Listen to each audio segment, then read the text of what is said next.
豆腐呢属于豆制品，它的营养很丰富，蛋白质的含量很高。豆腐的做法呢有很多种，比如说红烧啊、油炸、煎制、炒制等等。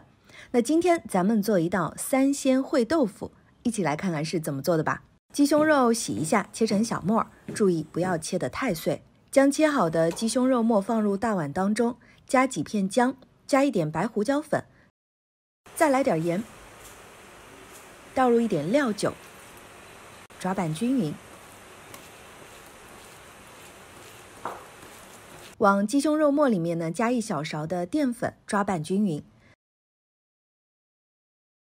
最后淋入一点熟油，搅拌均匀备用。胡萝卜洗干净，切成小丁。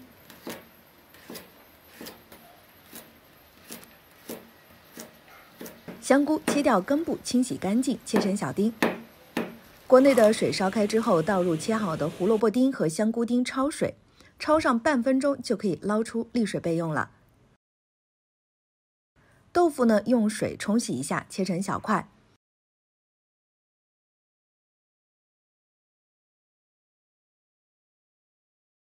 水开之后，倒入豆腐块焯水，加一点盐，焯上半分钟之后捞出豆腐。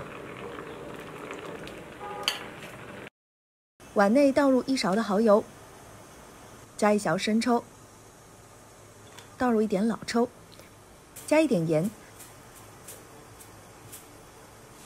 倒入半碗清水，搅拌均匀。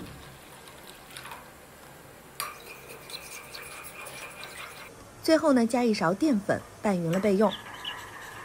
锅内倒油，放入鸡胸肉炒制，炒到鸡胸肉变色，下一点姜末和蒜末炒匀。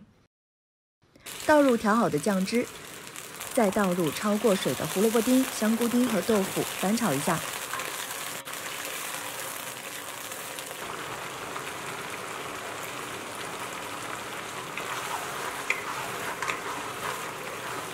随后就倒入一点醋，炒匀出锅。这道3鲜烩豆腐就做好了，吃起来是又鲜又嫩。喜欢的朋友赶快试试吧。